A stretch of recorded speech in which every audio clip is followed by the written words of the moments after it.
Episode 30. Thank you for the blessing. Other than that, Serena had never heard anything else about her. Mysterious. However, Mary looked so incredibly good and successful as one of the shareholders of Barton Creek Square. It was easy to tell that the man behind her was no weaker than Jake. Serena had only heard about that man, but had never seen him. According to the rumor, he was as mysterious and successful as Jake. If Jake was number one, then that guy was absolutely number two. Mary had been choked to death in her own bed on her 25th birthday, in Serena's last lifetime. Everyone had lamented the perishing of the beauty, but no one had dared to investigate who the murderer was. Serena came back to herself, smiled and said, "Great!" Mary's gorgeous features became even more vibrant. "Let's go!" Mary took them to a first-class resort. The moment Stella arrived at the place, her eyes lit up, and she immediately forced a serious face, as if she were a queen. After a steam bath, they entered the styling room in the resort. "Oh my God, if it isn't Mary!" A man walked over with a feminine gesture, oozing perfume. Mary seemed to be a frequent visitor to this resort. She sat down and pointed to Serena and Stella. "I am taking my friends to do a makeover. Do you think you could give them any advice?" The feminine guy skipped Serena and directly started to criticize Stella. Her hair color, style, hair texture, etc. Extremely worried, Stella asked, "What should I do then?" "Doesn't matter. Jimmy is your best magician. Trust me with everything." As he said that, he had already taken a pair of scissors and cut a bunch of Stella's hair off. Jumping from her chair, Stella bristled. "What are you doing?" Jimmy was surprised. "I am doing you a favor. Look at you. You look like you are 30 years old. Come and sit down. Let your sister help you." Stella looked at Mary suspiciously and asked, "Is your friend a legitimate stylist?" Before Mary replied, Jimmy exclaimed extravagantly, "Am I a professional?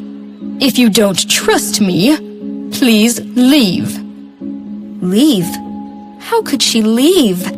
Her hair had been cut, and there was a part missing.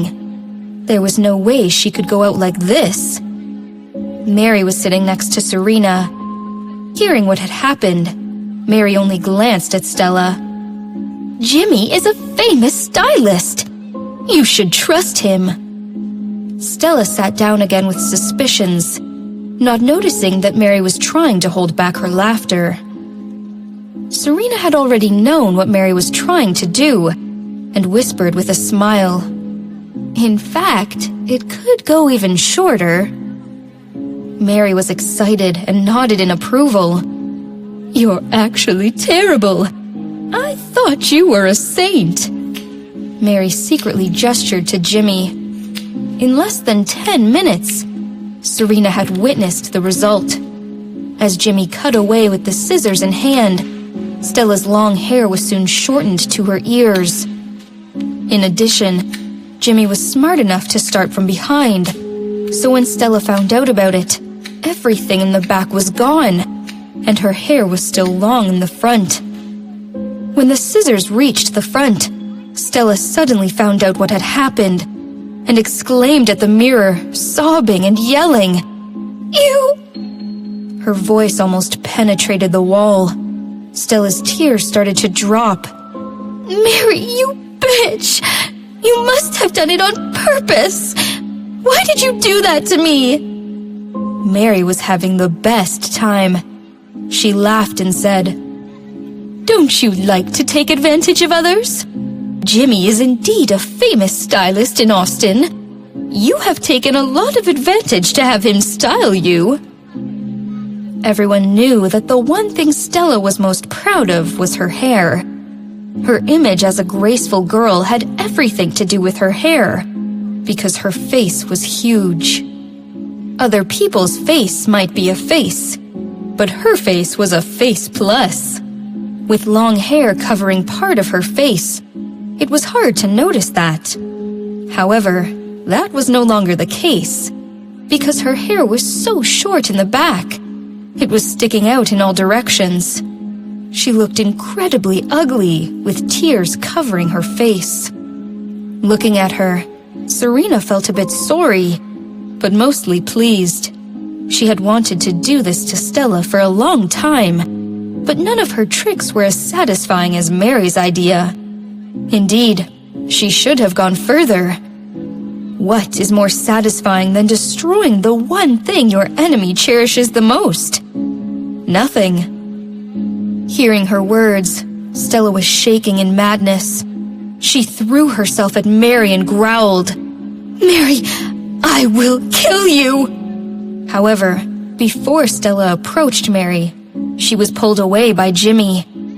Despite Jimmy's look, he was a man and had enough strength to pull away a crazy woman. The place was full of guards. As Mary made a gesture, 2 guards pulled Stella away. "Serena, aren't we good friends? That bitch Mary set me up! You should avenge me!" exclaimed Stella, struggling. Hearing Stella's cry, Serena's eyes were cold.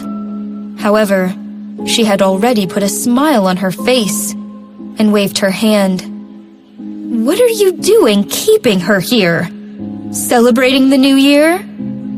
Hearing that, Stella's heart sank as she struggled harder, roaring, "Mary! Serena! I wish you death! What did I ever do to you for you to treat me like this?" Mary yawned and sneered languidly. "You should ask yourself what you and Eva did to me. Without your help, I would not live like this." Stella dodged eye contact with Mary and yelled, "I do not understand what you're saying! Mary, you will pay for what you did today! Thank you for the blessing. Take her out."